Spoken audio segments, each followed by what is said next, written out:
Audio Jungle.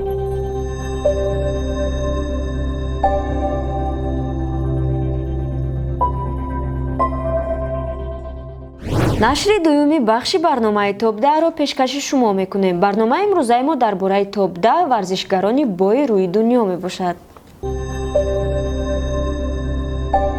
дар ҷойи даҳуми барномаи имрӯзаи мо баскетболист Коби Брайант ҷойгир аст, ки дар клуби баскетболии Лос-Анҷелес Лейкерс бозӣ мекунад.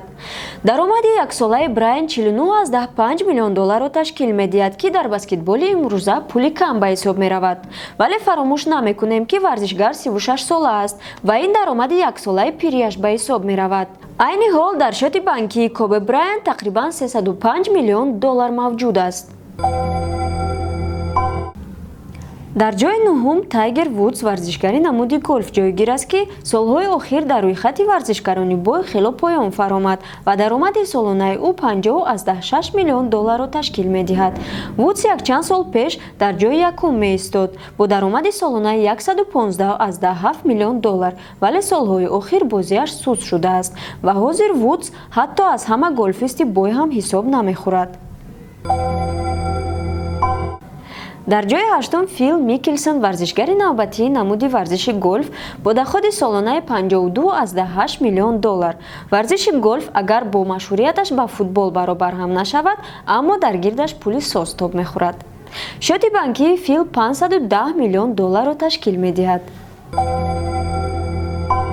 дар ҷойи ҳафтум баскетболист Кевин Дюрант, яке аз се баскетболистоне, ки дар рӯйхати бойтарин варзишгарон ҷой гирифтааст, бо даромади солонаи $54.2 миллион дар ҷойи ҳафтум меистад.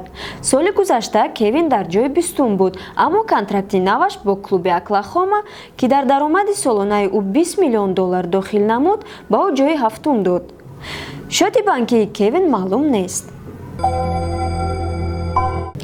дар ҷойи шашум боз як баскетболисти дигар Леброн Ҷеймс бо доходи солонаи $64.8 миллион, ки ин факт айни ҳол Ҷеймсро аз ҳама баскетболисти бои дунё мекунад. аз 64 миллион фақат 20 миллионаш аз баскетбол асту мондагиаш аз ҳисоби рекламаҳои брендҳо монанди Nike, Coca-Cola ва дигару дигар мебошад. шоти банкии Леброн тақрибан $612.8 миллион мерасад. дар ҷойи панҷум теннисист Роҷер Федерер аст, ки ҳарчанд карьера ва сину солаш ба ҷое расида бошанд ҳам ба пулкоркуниаш ягон дахолате надорад. даромади яксолаи Роҷер ба $67.5 миллион мерасад, ки қариб $50 миллион аз ҳисоби реклама карданаш аст. дар байни варзишгарони теннис аз рӯи даромад Роҷер дар ҷойи аввал меистад. шоти бонкии Роҷер $650 миллионро ташкил мекунад. дар ҷойи чорум футболбози дӯстдоштаи миллионҳо, иконаи ду давлат, соҳиби якчанд рекордҳои шахсӣ, дорандаи 5 тӯпи тиллоӣ, хулоса ин шахсиятро то пагоҳ таъриф кардан мумкин, Лионел Месси бо $73.8 миллион доходи солона ва тақрибан $700 миллион шоти бонкӣ ба дили пур дар ҷойи чорум қарор мегирад.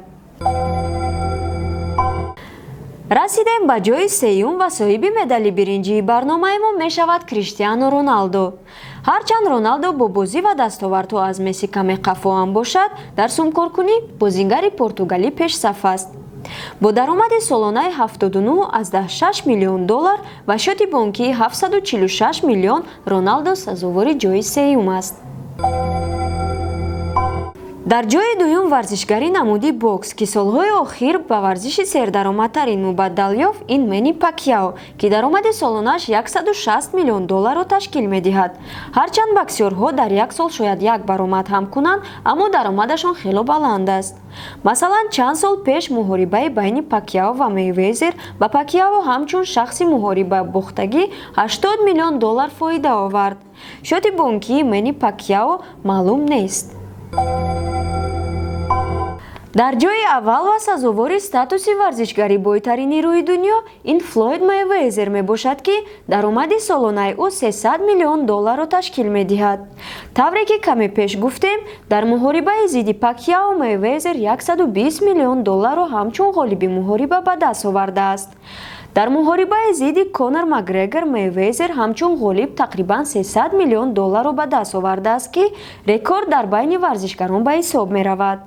мутаассифона шоти банки Мейвезер номаълум аст, аммо гап меравад ки Мейвезер гӯё пулҳояшро дар сумка дар таги диванаш нигоҳ медорад. Audio Jungle.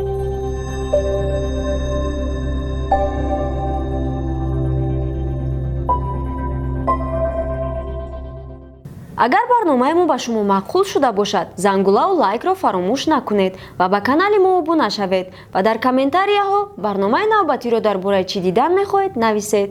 Audio Jungle.